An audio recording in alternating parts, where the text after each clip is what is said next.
দরবারে আরজ করল, হে খোদা, আমি তোমার কসম করে বলতে পারি, আইয়ুব নবী একমাত্র তোমার প্রদত্ত ধন সম্পদের লোভে এবং আরাম আয়েশের তৃপ্তিতে তোমার ইবাদত বন্দেগী করে থাকে। যদি তার এই ধন সম্পদ ও সুখ শান্তি বিলীন হয়ে যায়, তাহলে সে একদিনও তোমার ইবাদতে লিপ্ত থাকবে না। হে খোদা, তুমি আমাকে আইয়ুব নবীর উপর হস্তক্ষেপ করার ক্ষমতা আমাকে দাও, আমি একটু দেখি তোমার আইয়ুব কতটা তোমার বিশ্বস্ত নবী। আল্লাহ রব্বুল আলামিন শয়তানকে জানিয়ে দিলেন, যাও, তোমাকে নবীর উপর হস্তক্ষেপ করার ক্ষমতা প্রদান করা হল। তোমার যেভাবে ইচ্ছা সেভাবে নবীকে পরীক্ষা করে দেখতে পারো। অতঃপর শয়তান আল্লাহ তাআলার প্রদত্ত ক্ষমতা পেয়ে একজন পথিক সেজে হজরত আইয়ুব আলাইহিস সালামের নিকটে গমন করল। শয়তান আইয়ুব আলাইহিস সালাম এর নিকট গিয়ে নিজ দরিদ্রতার কথা প্রকাশ করে বলল, হুজুর, আমি একজন মুসাফির, আমাকে কয়েকদিন আপনার বাসায় থাকার অনুমতি প্রদান করুন। হজরত আইয়ুব আলাইহিস সালাম লোকটি সম্পর্কে সন্দেহ পোষণ করলেন, কারণ তার শরীর থেকে এক প্রকার তীব্র দুর্গন্ধ বের হচ্ছিল। তখন হজরত আইয়ুব আলাইহিস সালাম তার সেই আবেদন নাকচ করে দিয়ে বললেন, আমি তোমাকে কিছু টাকা পয়সা দিচ্ছি, তুমি অন্যত্র গিয়ে থাকার ব্যবস্থা করো। শয়তান হজরত আইয়ুব আলাইহিস সালামের এই ব্যবহারে খুবই ক্ষিপ্ত হল, তাই মলিন মুখে সেখান থেকে চলে আসল। এরপর সে চিন্তা করতে লাগল কিভাবে নবীর ক্ষতি করা যায়। অনেক চিন্তাভাবনা করে সে স্থির করল যে নবীর ফল বাগানে আগুন ধরিয়ে দিবে। যেই ভাবা সেই কাজ, একদিন সে নবীর ফল বাগানে গিয়ে আগুন ধরিয়ে দিল। শয়তানের লাগানো আগুনে অনেকগুলি ফল বাগান ভস্মীভূত হয়ে গেল। ফল বাগানের কর্মচারীরা দৌড়ে গিয়ে নবীর কাছে এই খবর পৌঁছাল। তাদের কাছ থেকে এই সংবাদ শুনে হজরত আইয়ুব আলাইহিস সালাম বললেন, আলহামদুলিল্লাহ, আল্লাহর সম্পদ আল্লাহ তাআলা নিয়ে গেছেন, এতে আমার চিন্তিত হওয়ার কোনো কারণ নেই। শয়তান যখন দেখল হজরত আইয়ুব আলাইহিস সালামের ফল বাগান ধ্বংস হওয়ার পরেও তিনি বিন্দুমাত্র বিচলিত হলেন না, তখন তার মনে আগুন ধরে গেল। অতঃপর সে আবার চিন্তা করতে লাগল, নবীর আর কি ক্ষতি করা যায়। পরের দিন শয়তান নবীর আস্থা বলে গিয়ে আগুন ধরিয়ে দিল, যাতে তার সমস্ত গবাদি পশু সমূলে বিনাশ হয়ে গেল। সেখানে আগুন এক ঝড়ের আকারে সমস্ত মাঠে পরিব্যাপ্ত হয়ে সমস্ত পশু মারা যায় এবং কিছু সংখ্যক রাখালও মৃত্যুর হাত থেকে রেহাই পায়নি। অন্যান্য রাখালগুলো এই খবর দ্রুত নবীর নিকটে পৌঁছে দিল। খবর শুনে হজরত আইয়ুব আলাইহিস সালাম আল্লাহর প্রশংসা করে বললেন, আল্লাহর সম্পদ আল্লাহ তাআলা নিয়ে গেছে, এতে আমার বিচলিত হবার কিছুই নেই। শয়তান যখন দেখল এত কিছুর পরেও নবী সামান্য মাত্র বিচলিত হচ্ছেন না, তখন তার মনে আরও আগুন জ্বলে উঠল। এরপর শয়তান নবীর আরও বড় ক্ষতি করার চিন্তা করতে লাগল। হজরত আইয়ুব আলাইহিস সালামের 12 জন সন্তান ছিল। তারা একজন ওস্তাদের নিকটে মক্তবে পড়ালেখা করার জন্য যেত। প্রতিদিনের মতো একদিন সকালে হজরত আইয়ুব আলাইহিস সালামের 12 জন সন্তান সেই ওস্তাদের কাছে মক্তবে পড়তে গেল। কিছুক্ষণ পর ওস্তাদ কোনো এক কাজে মক্তব থেকে বের হল, আর শয়তান এই সুযোগে সেই মক্তবের ছাদ ধসে দিল। এতে হজরত আইয়ুব আলাইহিস সালামের 12 জন সন্তান মৃত্যুর মুখে পতিত হল। মক্তবের ওস্তাদ খুব ভয় পেয়ে কাঁপতে কাঁপতে গিয়ে হজরত আইয়ুব আলাইহিস সালামকে বললেন, হে আল্লাহর নবী, আমি কোনো কাজে মক্তব থেকে বাহিরে বেরিয়েছিলাম, এর মধ্যেই ইমারাতের ছাদ ধসে পড়ে আপনার 12 জন সন্তান মৃত্যুর মুখে পতিত হয়েছে। ওস্তাদের মুখে এইরূপ কথা শুনে হজরত আইয়ুব আলাইহিস সালাম পূর্বের ন্যায় আল্লাহর শুকরিয়া আদায় করে বললেন, আল্লাহর সম্পদ আল্লাহ নিয়ে গেছেন, এতে আমার বিচলিত হবার কিছুই নেই। শয়তান যখন দেখল সন্তানদের মৃত্যুতে হজরত আইয়ুব আলাইহিস সালামের ইমানে মোটেও দুর্বলতা আসল না, তখন সে হিংসায় জ্বলে পুড়ে ছারখার হয়ে যেতে লাগল এবং সে আরও বড় ক্ষতি করার চিন্তা ভাবনা করতে লাগল। এদিকে হজরত আইয়ুব আলাইহিস সালামের দুশমনেরা নবীর এই পরীক্ষা দেখে খুবই খুশি হল। নবীর কর্মচারী ও চাকর বাকরেরা নবীর এই করুণ অবস্থা দেখে যে যেদিক পারল চলে গেল। নবীর ঘর বাড়ি, বাগান এবং আস্তাবল সবকিছু শূন্য হয়ে পড়ে রইল। এই সুযোগে শত্রুরা এসে সবকিছু লুট করতে শুরু করল। বিধ্বস্ত বাড়ির সব মালামাল তারা নিয়ে গেল, বাগানের বাকি সকল ফল ও ফসল নিয়ে তাদের মধ্যে কারাকারি আরম্ভ হল। এক কথায় হজরত আইয়ুব আলাইহিস সালাম এর আরামায়েশ, সন্তান সন্ততি এবং সকল ধনসম্পদ সপ্তাহকালের মধ্যে শেষ হয়ে গেল। হজরত আইয়ুব আলাইহিস সালামের 4 জন স্ত্রী ছিল, তাদের মধ্যে 3 জনই নবীর সাথে ঝগড়া করে এবং তর্কবিতর্ক করে বিদায় হয়ে গেল। বাকি রইল একমাত্র হজরত রহিমা আলাইহিস সালাম। তিনি নবীকে ছেড়ে যাবার পাত্রী নন, সব সময় তিনি নবীর সাথে সাথেই থাকতে লাগলেন। দেশের মানুষ নবীর নবুয়াতির দাবির প্রতি তুচ্ছ তাচ্ছিল্য ও উপহাস আরম্ভ করে দিল। কেউ কেউ বলল, আইয়ুব যদি আল্লাহর নবী হতো, তাহলে তার উপর এইরূপ গজব কেন নাজিল হল? সে আসলে কোনো নবী নন, মিথ্যা নবুয়াতি দাবির কারণে আল্লাহর গজব তার উপর নাজিল হয়েছে। এদিকে নবীর ভক্তদের মধ্যেও ভাঙ্গনের দেখা দিল। এইরূপ অবস্থা দেখে শয়তান তেমন খুশি হতে পারল না, কারণ সবকিছু শেষ হয়ে যাওয়ার পরেও হজরত আইয়ুব আলাইহিস সালামের মধ্যে কোনো পরিবর্তন আসল না। তিনি ভাঙ্গা ঘরের মধ্যে থেকে পূর্বের ন্যায় একই রকম মনোযোগ দিয়ে ইবাদত করে যাচ্ছিলেন, তিনি যেন তার এই বিশাল ধ্বংসযজ্ঞের কোনো খবরই রাখেন না। কোনো রকম হায় হুতাশ এবং আফসোসের চিহ্ন মাত্র তার মধ্যে পরিলক্ষিত হচ্ছিল না। নবীর এবাদাত ঘরের সম্মুখ দিয়ে লোকজন যাতায়াতকালে বলতে লাগল, হে আইয়ুব, তুমি নবুয়াতের দাবি করে সমূলে ধ্বংস হয়ে গেলে। এর চাইতে নবুয়াতের দাবি পরিত্যাগ করা তোমার জন্য মঙ্গলজনক ছিল। যেমন আমরা নবীও নই আর গজবেও পতিত হইনি। এছাড়াও লোকেরা নানা ধরনের তুচ্ছ-তাচ্ছিল্যমূলক কথা হজরত আইয়ুব আলাইহিস সালামকে লক্ষ্য করে বলতে লাগল। হজরত আইয়ুব আলাইহিস সালাম এই সমস্ত কথার প্রতি আদৌ ভ্রুক্ষেপ করলেন না। তিনি পূর্বে যতটুকু সময় মানুষের সঙ্গে মেলামেশা করে কাটাতেন তাও সম্পূর্ণরূপে বন্ধ করে দিলেন। শয়তান এইসব দৃশ্য দেখে আর বসে থাকতে পারল না, সে চিন্তা করতে লাগল কিভাবে নবীর আরও গুরুতর ক্ষতি করা যায়। চিন্তা করতে করতে সে একটি ষড়যন্ত্র আঁটল। ষড়যন্ত্র মাফিক সে নবীর সাক্ষাৎ প্রার্থী হয়ে তার নিকটে পৌঁছাল এবং নবীর কাছে গিয়ে বলল, হুজুর, আমি আপনার একজন ভক্ত। আপনার কাছে আমার কিছু আরজি ছিল। এই কথা বলে শয়তান নবীর কাছে কথা বলার ভান করে গেল এবং তার মুখটি নবীর কানের কাছে নিয়ে কানের মধ্যে দুইটি ফুঁক দিয়ে অট্ট হাসি দিতে দিতে সেখান থেকে বিদায় হয়ে গেল। পরের দিন নবীর শরীরে ফোস্কার মতো এক প্রকার ফোড়া উঠে পড়ে গেল। তিনি খুব অসুস্থ হয়ে পড়লেন, ইবাদত বন্দেগীতে কিছুটা বিঘ্ন সৃষ্টি হল। স্ত্রী রহিমা তার সেবা যত্ন আরম্ভ করে দিলেন, আস্তে আস্তে ফোড়াগুলো বড় হয়ে এক পর্যায়ে ক্ষতের সৃষ্টি করল। এভাবে বেশ কয়েকদিন পর নবীর স্ত্রী হজরত রহিমা আলাইহিস সালামের জমানো টাকা পয়সা সবকিছু শেষ হয়ে গেল। তাদের নিদারুণভাবে খাদ্য অভাব দেখা দিল। শুধু পানি পান করে নবী এবং তার স্ত্রী রহিমা কয়েকদিন অতিবাহিত করলেন, তারপরে আর ধৈর্য ধারণ করতে পারলেন না। অতঃপর একদিন রহিমা আলাইহিস সালাম হজরত আইয়ুব আলাইহিস সালামের নিকটে আরজ করলেন, হে আল্লাহর নবী, এখন আমাদের কাছে আর কিছুই অবশিষ্ট নেই। অতএব মানুষের বাসায় কাজ করে উপার্জন করা ছাড়া আমার কাছে আর অন্য কোনো পথ নেই।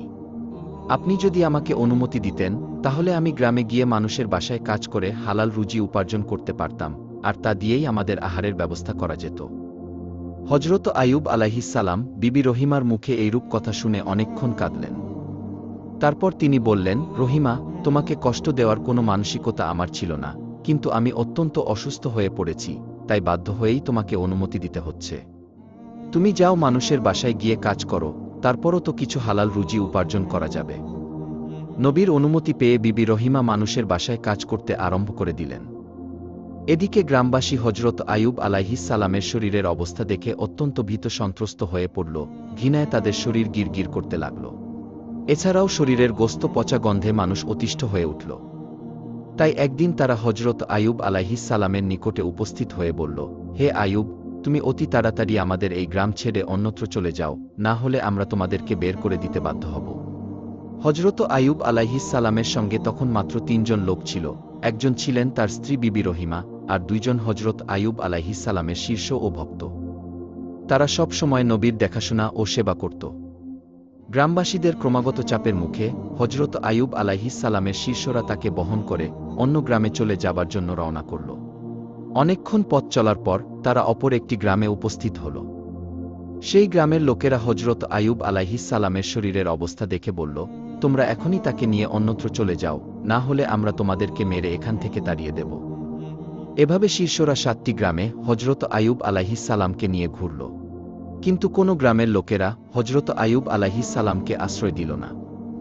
তখন শিষ্যরা বিরক্ত হয়ে গেল এবং রাস্তার পাশে আবর্জনা ফেলার একটি স্থানে গাছের নিচে হজরত আইয়ুব আলাইহিস সালামকে রেখে বিদায় গ্রহণ করল। বিদায়ের প্রাক্কালে তারা 2 জন বলাবলি করতে লাগল, হজরত আইয়ুব আল্লাহর নবী হওয়া সত্ত্বেও তার উপর এ ধরনের মুসিবত কেন আসল? অন্যজন উত্তরে বলল, হয়তোবা তিনি আল্লাহ তাআলার মর্জির বিপরীত কোনো কাজ করেছেন, না হলে তার এই পরিণাম কেন হবে? প্রথম জন সঙ্গীর কথায় সমর্থন করে বলল, নবী যখন আল্লাহর মনোনীত কার্যকলাপ থেকে বিচ্যুত হয়েছে তখন আর তার পিছনে থেকে আমাদের কোনো লাভ নেই, চলো আমরা এখান থেকে চলে যাই। দুজনে এই ব্যাপারে একমত হল এবং হজরত আইয়ুব আলাইহিস সালামকে গাছের নিচে রেখেই তারা বিদায় গ্রহণ করল। হজরত রহিমা আলাইহিস সালাম নবীকে ছেড়ে বিদায় গ্রহণ করার পাত্রী নন, তাই তিনি সদা সর্বদা নবীর খেদমত করতে ব্যস্ত থাকতেন। অতঃপর হজরত রহিমা আলাইহিস সালাম খুব কষ্ট করে নবীকে নিয়ে জঙ্গলের একটি নির্জন স্থানে গিয়ে থাকার ব্যবস্থা করলেন। দিনের কিছু সময় গিয়ে মানুষের বাসায় এর কাজ করে যা সামান্য উপার্জন করতেন তা দ্বারা স্বামীর জন্য ঔষধ ও খাবারের ব্যবস্থা করতেন। আর এভাবেই দীর্ঘদিন অতিবাহিত হয়ে গেল। হজরত আইয়ুব আলাইহিস সালামের শরীরের কত কীট মরে যায়, আবার নতুনভাবে কত কীটের জন্ম হয়, এভাবে দিন দিন কীটের সংখ্যা বাড়া ছাড়া আর কমে না। তার শরীরের সামান্য হাড্ডি ও গোস্ত ছাড়া আর কিছুই অবশিষ্ট ছিল না। একদিন হজরত আইয়ুব আলাইহিস সালামের শরীর থেকে কয়েকটি কীট গড়িয়ে মাটিতে পড়ে গেল। তখন হজরত আইয়ুব আলাইহিস সালাম স্ত্রী রহিমাকে ডেকে বললেন, রহিমা, মানুষ মাটির তৈরি, মানুষ মৃত্যুবরণ করার পরে তার শরীরের হাড় এবং গোস্ত পুনরায় মাটিতে পরিণত হবে। মাঝখানে আল্লাহর কিছু পোকা যদি এই গোস্ত এবং রক্ত খেয়ে কিছুটা তৃপ্তি লাভ করতে পারে, তাতে আপত্তি কিসের? এতে অন্তত ওদেরকে খাবার দানের পূর্ণতা পাওয়া যাবে। অতএব যেই কীটগুলি গড়িয়ে মাটিতে পড়ে গেছে সেগুলিকে উঠিয়ে পুনরায় আমার শরীরের সঙ্গে লাগিয়ে দাও। হজরত রহিমা আলাইহিস সালাম স্বামীর আদেশ অনুসারে গড়িয়ে পড়া কীটগুলোকে পুনরায় তার শরীরের সঙ্গে লাগিয়ে দিলেন। এভাবেই সেদিন অতিবাহিত হয়ে গেল। অতঃপর একদিন হজরত রহিমা আলাইহিস সালাম গ্রামে গিয়ে কোনো কাজ পেলেন না। তখন তিনি খুবই দুশ্চিন্তাগ্রস্ত হয়ে পড়লেন, তিনি আজ তার স্বামীকে কিভাবে খেতে দিবেন। কাজের জন্য তিনি হন্য হয়ে সারা গ্রামে ছুটে বেড়াতে লাগলেন, কিন্তু তিনি কোথাও কোনো কাজ পেলেন না।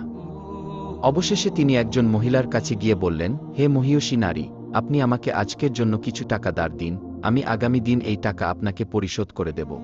আমার স্বামী খুবই রোগাগ্রস্ত, আমি আজকে কোনো কাজের ব্যবস্থা করতে পারিনি। আপনি যদি আমাকে কিছু টাকা ধার দিতেন, তাহলে সেই টাকা দিয়ে আমি আমার স্বামীর জন্য ঔষধ ও খাবার নিয়ে যেতে পারতাম। আপনি আমার প্রতি একটু দয়া করুন, না হলে আমার স্বামীকে না খেয়ে থাকতে হবে। মহিলাটি হজরত রহিমা আলাইহিস সালামের কথা শুনে বলল, আমি কাউকে টাকা ধার দেই না, জীবনে অনেক মানুষকে টাকা ধার দিয়েছি, কিন্তু তারা কেউ আজ পর্যন্ত আমার টাকা ফেরত দেয়নি। অতএব তোমার এই ভাওতাবাজি অভিনয় বাদ দিয়ে সোজা বাড়ির পথ দেখো, আমি কোনো টাকা তোমাকে ধার দিতে পারব না।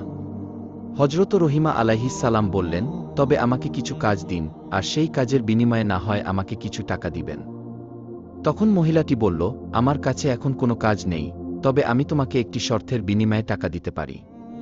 তোমার মাথার চুলগুলো আমার খুব পছন্দ হয়েছে, তুমি যদি তোমার মাথার চুলগুলি কেটে আমাকে দিয়ে দাও, সেই চুলগুলোর বিনিময়ে আমি তোমাকে কিছু টাকা দিতে পারি। হজরত রহিমা আলাইহিস সালাম বললেন, হে মহিয়সী নারী, আমার স্বামী অত্যন্ত রোগাগ্রস্ত, আমার স্বামীর সমস্ত শরীর পোকায় খেয়ে ফেলেছে, তিনি কঠিন কোনো জিনিস স্পর্শ করতে পারেন না। তিনি যখন বিছানা থেকে উঠেন তখন আমার মাথার চুল ধরে বিছানা থেকে উঠেন। আমি যদি মাথার চুলগুলো কেটে আপনাকে দিয়ে দেই, তাহলে আমার স্বামী কি করে বিছানা থেকে উঠবেন? তখন সেই মহিলা বলল, ঠিক আছে, তাহলে তুমি তোমার মাথার অর্ধেক চুল কেটে আমাকে দিয়ে দাও, আমি সেই অর্ধেক চুলের বিনিময়ে তোমাকে টাকা দিব। হজরত রহিমা আলাইহিস সালাম চতুর্দিক দিয়ে নিরুপায় হয়ে শেষ পর্যন্ত মহিলার প্রস্তাবে রাজি হয়ে গেলেন এবং তিনি তার মাথার অর্ধেক চুল কেটে তাকে দিয়ে দিলেন। অতঃপর বিবি রহিমা মহিলার নিকট থেকে কিছু অর্থ গ্রহণ করে সেই টাকা দিয়ে স্বামীর জন্য আহার এবং ঔষধ ক্রয় করে বাড়ির পথে রওনা করলেন। শয়তান যখন দেখল হজরত রহিমা আলাইহিস সালাম তার মাথার অর্ধেক চুল কেটে ফেলেছেন, শয়তান এই ঘটনা হজরত আইয়ুব ও বিবি রহিমার মধ্যে ভুল বোঝাবুঝির জন্য একটি মোক্ষম সুযোগ হিসেবে গ্রহণ করল। এরপর শয়তান একজন দরবেশের রূপে হজরত আইয়ুব আলাইহিস সালামের কাছে এসে বলল, হুজুর, আপনি একজন আল্লাহর নবী, অথচ আপনার স্ত্রীর চরিত্র অত্যন্ত জঘন্য। সে প্রায় বিভিন্ন জায়গায় চুরি করে এবং চুরির মাধ্যমে অন্যায়ভাবে অর্থ উপার্জন করে। এর ফলশ্রুতিতে আজকের চুরির ঘটনায় মানুষ তাকে হাতে নাতে ধরে ফেলেছে এবং তার মাথার অর্ধেক চুল কেটে দিয়েছে। সে বাড়িতে ফিরে আসলে আপনি এর সত্যতা দেখতে পারবেন। আমরা নবী হিসেবে আপনাকে অত্যন্ত শ্রদ্ধা করি, তাই আগে থেকেই আপনাকে এই ঘটনা জানিয়ে গেলাম। এই কথা বলে শয়তান সেখান থেকে বিদায় গ্রহণ করল। হজরত আইয়ুব আলাইহিস সালাম শয়তানের এই কথায় বিশ্বাস করলেন এবং অত্যন্ত ক্রোধান্বিত হয়ে একাকী বললেন, আমার স্ত্রী এত নিম্ন স্তরে গিয়ে পৌঁছেছে, আমি কল্পনাও করতে পারি না। আমি আর তার উপার্জিত অর্থ খাব না। সে আমাকে এ যাবৎ অসৎ পথের উপার্জন খাইয়েছে, এজন্য আমি আল্লাহর কাছে অত্যন্ত অনুতপ্ত। তিনি আল্লাহর কাছে দোয়া করে বললেন, হে আমার মাবুদ, হে রহমানুর রহিম, তুমি আমাকে ক্ষমা করে দাও, আমি যদি সুস্থ হয়ে উঠি তাহলে অবশ্যই তাকে 100 বেতের আঘাত করব। আমি পুনরায় তোমার কসম খেয়ে বলছি, আমি সুস্থ হবার পরে অবশ্যই তাকে 100 বেতের আঘাত করব। হজরত আইয়ুব আলাইহিস সালাম তার স্ত্রীর এমন খবর শুনে অত্যন্ত বারাক্রান্ত হয়ে রইলেন। সেদিন সন্ধ্যাবেলা হজরত রহিমা আলাইহিস সালাম ঘরে ফিরে আসার পর হজরত আইয়ুব আলাইহিস সালাম তার সাথে কোনো কথা বললেন না। রহিমা আলাইহিস সালাম স্বামীর এরূপ অবস্থা দেখে অত্যন্ত বিনয়ের সাথে তার কাছে গিয়ে জিজ্ঞাসা করলেন, হে প্রাণের স্বামী, আপনার কি হয়েছে, কেন আপনি আমার সঙ্গে কোনো কথা বলছেন না? কিন্তু হজরত আইয়ুব আলাইহিস সালাম তার কথার কোনো উত্তর দিলেন না। এরপর হজরত রহিমা আলাইহিস সালাম তার কাছে খাবার ও ওষুধ পরিবেশন করলেন। কিন্তু হজরত আইয়ুব আলাইহিস সালাম তাও প্রত্যাখ্যান করলেন। তখন রহিমা আলাইহিস সালাম হজরত আইয়ুব আলাইহিস সালামের 2 পা জড়িয়ে ধরে বললেন, হে প্রাণের স্বামী, দয়া করে আপনি আমাকে বলুন, কেন আপনি আমার প্রতি মনক্ষুণ্ণ হয়েছেন? হজরত আইয়ুব আলাইহিস সালাম বললেন, তোমার চরিত্র এতটা নিচে নামতে পারে আমি কল্পনাও করতে পারিনি। তুমি চুরি করে এতদিন আমাকে খাবার খাইয়েছ, তুমি অসৎ পথের উপার্জন আমাকে খাইয়েছ, আমি এটা কল্পনাও করতে পারছি না। আমি না জেনে তোমার উপার্জন খেয়েছি। আজকে একজন দরবেশ আমার কাছে এসে তোমার ব্যাপারে জানিয়ে গেল। সে বলল, তুমি চুরির কারণে হাতে নাতে ধরা পড়েছ, আর তার কারণেই মানুষ তোমার মাথার অর্ধেক চুল কেটে দিয়েছে। হজরত রহিমা আলাইহিস সালাম স্বামীর মুখে এই কথা শুনে যেন আকাশ থেকে মাটিতে পড়লেন, এবং তার 2 চোখ দিয়ে দর দর করে অশ্রু গড়িয়ে পড়তে লাগল। তখন তিনি 2 হাত তুলে আল্লাহর দরবারে ফরিয়াদ করে বলতে লাগলেন, হে আল্লাহ, হে রহমানুর রহিম, তুমি সবকিছুই জানো, আমি কি উদ্দেশ্যে কি করেছি, কিছুই তোমার অগোচরে নয়। আমার স্বামীকে কে বা কারা মিথ্যা অভিযোগ শুনিয়ে আমার ব্যাপারে বিভ্রান্ত করে তুলল, আমি কিছুই জানি না। হে মহান আল্লাহ, তুমি আমার স্বামীকে সঠিক ঘটনাটি অবগত করো। হে রহমানুর রহিম, আমি এই জন্য কোনো মানুষের কাছে দরনা দিতে যাব না।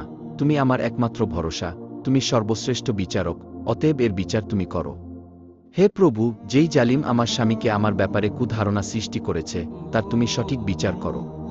হজরত রহিমা আলাইহিস সালামের এই ফরিয়াদ শুনে আল্লাহর আরশ কেঁপে উঠল। তখনই আল্লাহ রব্বুল আলামিন হজরত জিব্রাইল আলাইহিস সালামকে হজরত আইয়ুব আলাইহিস সালামের নিকটে পাঠিয়ে দিলেন। হজরত জিব্রাইল আলাইহিস সালাম আইয়ুব আলাইহিস সালামের নিকটে এসে বললেন, হে আল্লাহর নবী, আপনার স্ত্রী অত্যন্ত সৎ ও নেককার। শয়তান দরবেশের রূপে আপনার কাছে এসে আপনাকে বিভ্রান্ত করে আপনার স্ত্রীর ব্যাপারে কুৎসা বর্ণনা করেছে। প্রকৃতপক্ষে আপনার স্ত্রীর কোনো দোষই নেই। অতএব আপনি আপনার স্ত্রীর পরিবেশিত খাদ্য গ্রহণ করুন এবং আপনি তার প্রতি রাজি ও খুশি হয়ে যান। হজরত জিব্রাইল আলাইহিস সালামের বক্তব্য শুনে হজরত আইয়ুব আলাইহিস সালাম বিবি রহিমাকে ডেকে বললেন, রহিমা, তুমি আমাকে ক্ষমা করে দাও। শয়তান তোমার ব্যাপারে আমাকে মিথ্যা সংবাদ শুনিয়ে বিভ্রান্ত করেছিল, যা আমি বুঝতে সক্ষম হইনি।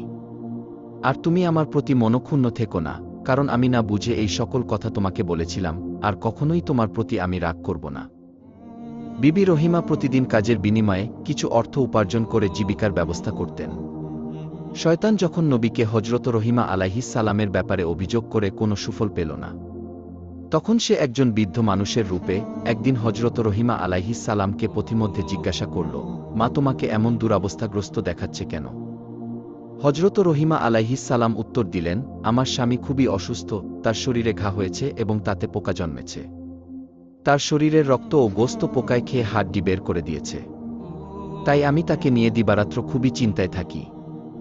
এই শুনে বৃদ্ধ লোকটি বলল, আমি এই রোগের একটি ওষুধের কথা তোমাকে বলে দিতে পারি। যদি তুমি তোমার স্বামীকে না জানিয়ে এটা ব্যবহার করতে পারো, তাহলে একদিনের মধ্যে এই রোগ থেকে সে মুক্তি লাভ করতে সক্ষম হবে। বিবি রহিমা বললেন, হুজুর, দয়া করে আমাকে ওষুধের নামটি বলে দিন, আমি এটা ব্যবহারের চেষ্টা করব। তখন বৃদ্ধ বলল, এই ওষুধ সম্পর্কে যদি তোমার স্বামীকে পূর্বেই অবগত করে দাও, তাহলে সে এই ওষুধ ব্যবহার করতে অস্বীকার করতে পারে। অতএব তুমি যদি তাকে না জানিয়ে ব্যবহার করতে পারো, তাহলে অবশ্যই সে আরোগ্য লাভ করবে। অতঃপর বৃদ্ধ লোকটি বিবি রহিমাকে জিজ্ঞাসা করল, মা, তোমার স্বামীর নাম কি? বিবি রহিমা বললেন, আমার স্বামীর নাম হজরত আইয়ুব, তিনি আল্লাহ তাআলার একজন নবী। প্রথম জীবনে তিনি খুবই সম্পদশালী ছিলেন, পরবর্তীতে আল্লাহ রব্বুল আলামিন তাকে বিভিন্ন বালা মুসিবত দিয়ে পরীক্ষায় ফেলেছেন, এখন তিনি কঠিন রোগে আক্রান্ত। শয়তান বিবি রহিমার কথা শুনে বলল, তাকে যখন গ্রামের মানুষেরা গ্রাম থেকে বের করে দিয়েছিল, তখন আমি তাকে একবার দেখেছিলাম, তার জন্য আমার কাছে উপযুক্ত ওষুধ আছে। বিবি রহিমা বললেন, হুজুর, দয়া করে তাহলে আমাকে সেই ওষুধটি প্রদান করুন। তখন বৃদ্ধ লোকটি বলল, তুমি এখানে একটু অপেক্ষা করো, আমি ওষুধ এনে এখনই তোমাকে দিচ্ছি। এই কথা বলে বৃদ্ধ লোকটি চলে গেল। বিবি রহিমা বৃদ্ধের অপেক্ষায় সেখানে দাঁড়িয়ে রইল। কিছু সময় পর বৃদ্ধ লোকটি এক বোতল পানি জাতীয় ওষুধ এবং এক প্রকারের গোস্ত জাতীয় ওষুধ নিয়ে রহিমা আলাইহিস সালামের নিকটে হাজির হল। শয়তান রহিমার হাতে বোতল তুলে দিয়ে বলল, এই ওষুধ তার শরীরে লাগাবে, এবং গোস্ত জাতীয় ওষুধ দিয়ে বলল, এটা ভুনা করে তাকে খেতে দিবে, তাহলে দেখবে আগামী দিনের মধ্যেই তার শরীর অর্ধেক সুস্থ হয়ে গেছে। এভাবে পরের দিনেও লাগালে 2 দিনের মধ্যেই তিনি আরোগ্য লাভ করবেন। হজরত আইয়ুব আলাইহিস সালাম আল্লাহর নবী এবং আমাদের পথ প্রদর্শক, তার প্রতি আমাদের প্রাণের গভীর আকর্ষণ রয়েছে। অতএব তার সামান্য উপকার করতে পারলে নিজেকে ধন্য মনে করব। আমি তার একজন কঠিন ভক্ত, কিন্তু শত্রুদের সতর্ক বিরোধিতার কারণে আমি তার কোনো খোঁজ খবর নিতে পারিনি। তবে আগামীতে আমি তার কাছে গিয়ে দেখা করব। এই ধরনের লম্বা বক্তৃতা দিয়ে শয়তান বিবি রহিমার আস্থা অর্জন করে সেখান থেকে বিদায় গ্রহণ করল। বিবি রহিমা ওষুধ নিয়ে নবীর কাছে পৌঁছালেন। প্রথমে তিনি নবীর আহার সম্পন্ন করালেন। এরপর তিনি অনেক চিন্তা ভাবনা করতে লাগলেন কিভাবে নবীকে এই ওষুধ দেওয়া যায়। কিন্তু শেষ পর্যন্ত তিনি নবীকে না জানিয়ে সেই ওষুধ ব্যবহার করতে সাহস পেলেন না। তাই তিনি নবীর কাছে গিয়ে বললেন, হে আল্লাহর নবী, আজ এক বৃদ্ধ লোক আপনার জন্য আমাকে এক প্রকার ঔষধ দিয়েছেন এবং তিনি বলেছেন এই ওষুধ মাত্র 2 দিন ব্যবহার করলেই আপনি পরিপূর্ণ আরোগ্য লাভ করবেন। হজরত আইয়ুব আলাইহিস সালাম বিবি রহিমার কথা শুনে বললেন, হে রহিমা, তুমি কি মনে করো আমার এই রোগ ওষুধে আরোগ্য লাভ করার মতো রোগ? এটা আল্লাহ রব্বুল আলামিন আমাকে দিয়েছেন এবং তিনি এই রোগ সারিয়ে তুলবেন, কোনো ওষুধে এই রোগ সারবে না। হজরত রহিমা আলাইহিস সালাম স্বামীর কথা শুনে বললেন, যিনি এই ওষুধ আমাকে দিয়েছেন তিনি একজন মুসলিম এবং তিনি আপনার একজন ভক্ত। তাই তার ওষুধের ব্যাপারে আমার কোনো সন্দেহ নেই, এখন আপনার মর্জির উপর নির্ভরশীল। হজরত আইয়ুব আলাইহিস সালাম বললেন, ঠিক আছে, তুমি ওষুধগুলো রেখে দাও, আল্লাহ তাআলার পক্ষ থেকে এ ব্যাপারে কোনো সংবাদ না পেলে আমি এই ওষুধ ব্যবহার করতে পারি না। হজরত রহিমা আলাইহিস সালাম নবীর এই আদেশ পেয়ে নবীর বিছানার কাছেই সেই ওষুধগুলো রেখে দিলেন। পরের দিন সকালে হজরত আইয়ুব আলাইহিস সালাম বিবি রহিমাকে ডেকে বললেন, রহিমা, আমি অসুস্থ হবার পর থেকে প্রতি রাতে 2 বার আল্লাহ রব্বুল আলামিনের তাজাল্লি দর্শন করতাম এবং সেই তাজাল্লি দর্শন করে মনে অনেক তৃপ্তি লাভ করতাম। কিন্তু আজকে রাত্রে সেই নূরের তাজাল্লি আমি দর্শন করতে সক্ষম হয়নি। কিন্তু এর কারণ কি তা বুঝতে পারলাম না।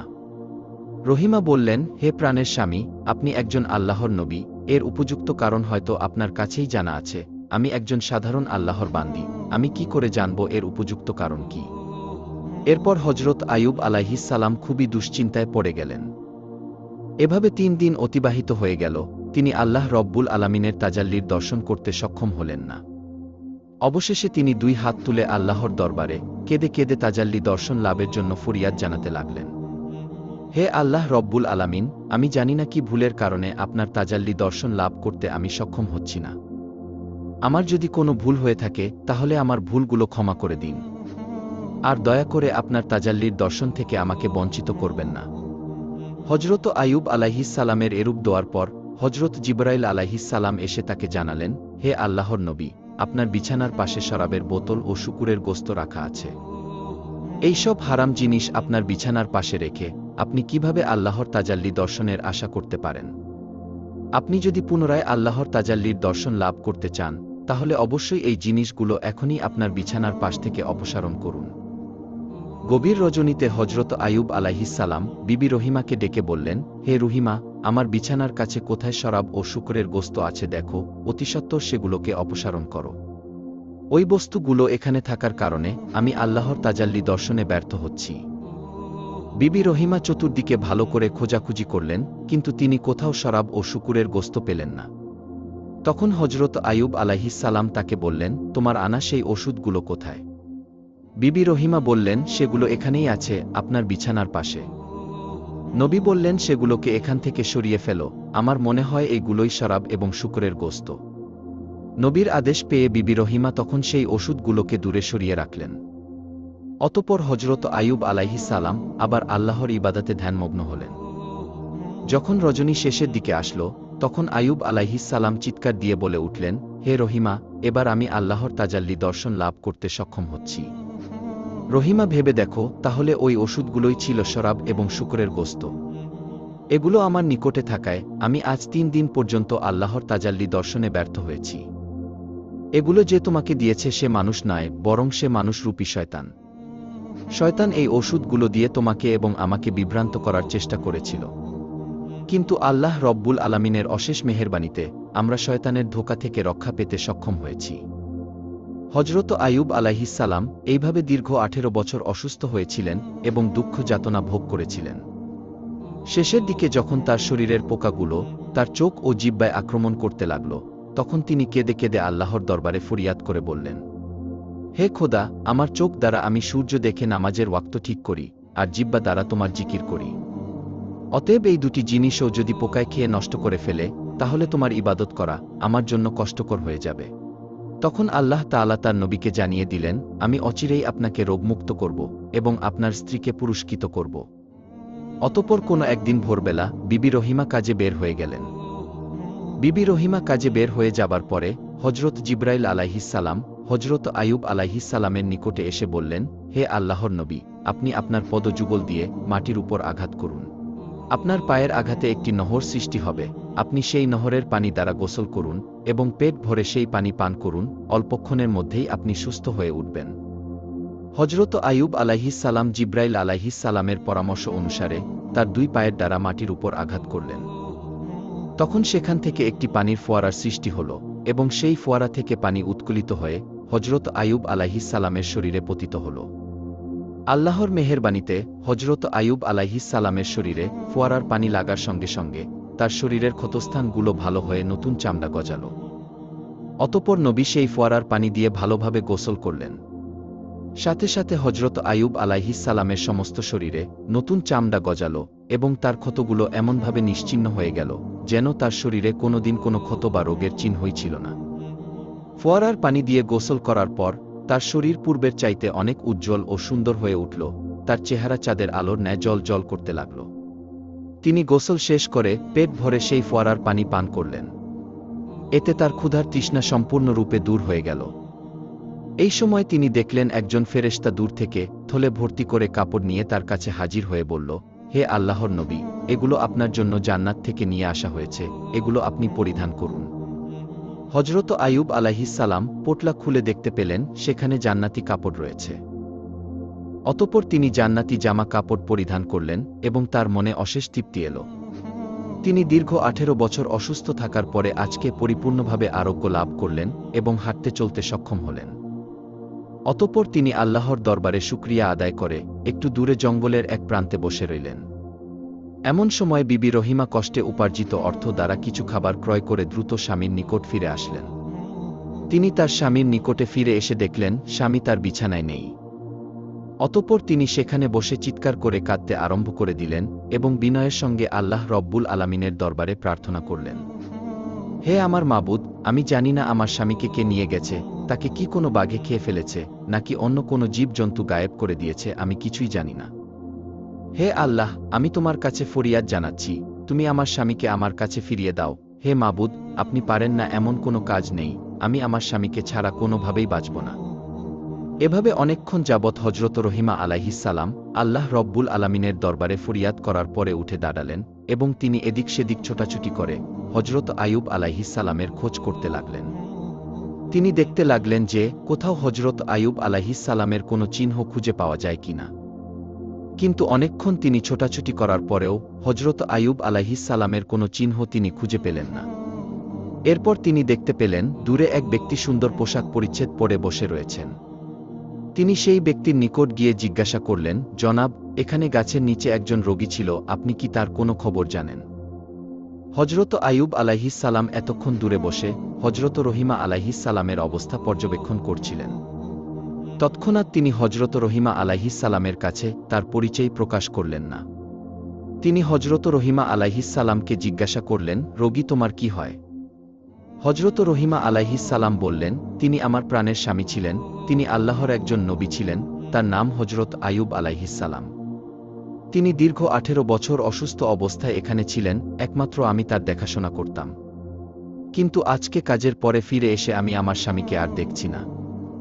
আমি জানি না আমার স্বামী এখন কোথায়, কি অবস্থায় আছে, তাকে কি কোনো বাঘে খেয়ে ফেলেছে না অন্য কোনো প্রাণীতে নিয়ে গিয়েছে। আপনি যদি তার কোনো খোঁজ বা সংবাদ জেনে থাকেন দয়া করে আমাকে বলুন। হজরত আইয়ুব আলাইহিসসালাম তখন হজরত রহিমা আলাইহিসসালামকে জিজ্ঞাসা করলেন, আপনি যদি আপনার স্বামীর চেহারা দেখেন তাহলে কি আপনি আপনার স্বামীকে চিনতে পারবেন? হজরত রহিমা আলাইহিসসালাম উত্তর দিলেন, কি বলেন জনাব, যেই স্বামীর দীর্ঘ 18 বছর দেখাশোনা করলাম তার চেহারা দেখলে আমি চিনতে পারব না। আমি অবশ্যই তাকে চিনতে পারব। অতঃপর হজরত আইয়ুব আলাইহিসসালাম তার চেহারা থেকে কাপড় সরিয়ে বললেন, দেখুন তো এই ব্যক্তিকে চিনতে পারেন কিনা।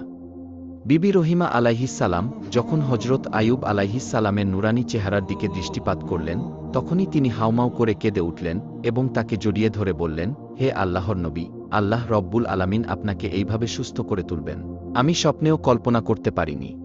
আমি তো আপনার চিন্তায় অস্থির হয়ে পড়েছিলাম। আল্লাহর দরবারে লাখো কোটি শুকরিয়া যে তিনি আপনাকে সুস্থ করে দিয়েছেন এবং পুনরায় আমার কাছে ফিরিয়ে দিয়েছেন। এইভাবে স্বামী এবং স্ত্রী অনেকক্ষণ যাবৎ কান্না করতে লাগলেন এবং আল্লাহ রব্বুল আলামিনের দরবারে দুজনেই অশেষ কৃতজ্ঞতা জ্ঞাপন করলেন। অতঃপর হজরত আইয়ুব আলাইহিসসালাম বিবি রহিমাকে জানালেন কিভাবে তিনি সুস্থ হলেন এবং কিভাবে হজরত জিব্রাইল আলাইহিসসালাম তাকে সুস্থ করার জন্য নহর তৈরি করে দিলেন। এরপর হজরত আইয়ুব আলাইহিসসালাম তার স্ত্রীকে সেই নহরে গোসল করার জন্য অনুরোধ করলেন। স্বামীর কথা মতো হজরত রহিমা আলাইহিসসালাম সেই নহরে গোসল করলেন। নহরে গোসল করার সাথে সাথে হজরত রহিমা আলাইহিসসালামের চেহারাও চাঁদের ন্যায় জল জল করতে লাগল। 18 বছরের যুবতীর ন্যায় তার শরীরে রূপ লাবণ্য ফিরে আসল। এরপরে হজরত আইয়ুব আলাইহিসসালাম তার স্ত্রীকে নিয়ে নিজের বাড়িতে ফিরে আসার জন্য রওনা করলেন। কিছু পথ অতিক্রম করতেই তারা তাদের বাড়িতে এসে দেখলেন তাদের দালান কোটা পূর্বের ন্যায় অক্ষত অবস্থায় রয়েছে। অতঃপর তারা ভিতরে প্রবেশ করে দেখলেন তাদের ছেলেমেয়েরা সকলে বসে খেলা করছে। পিতামাতাকে দেখে তারা সকলে এসে তাদেরকে জড়িয়ে ধরল এবং তারা জিজ্ঞাসা করল, আপনারা কয়েকদিন যাবৎ কোথায় ছিলেন? হজরত আইয়ুব আলাইহিসসালাম তাদেরকে বললেন, আমরা আল্লাহ তাআলার দাওয়াতে গিয়েছিলাম। তখন ছেলে মেয়েরা হাউমাউ করে কেঁদে উঠল এবং তাদেরকে বলল, কেন আপনারা আমাদেরকে একা রেখে দাওয়াতে গিয়েছিলেন? উত্তরে হজরত আইয়ুব আলাইহিসসালাম বললেন, এই কথা তোমাদেরকে পরে বলবো। এদিকে মাঠের খাদেমগণ এসে বলল, হে আল্লাহর নবী, আপনার পশু পাখি ও বাগবাগিচা যা কিছু ধ্বংস হয়েছিল আজকের তা আবার পুনরায় আমরা আগের অবস্থায় ফিরে পেয়েছি। এগুলো কিভাবে সব আগের অবস্থায় ফিরে আসলো আমরা কিছুই জানি না।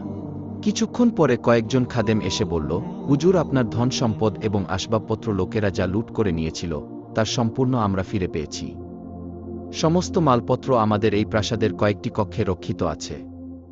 হজরত আইয়ুব আলাইহিসসালামের আরও কয়েক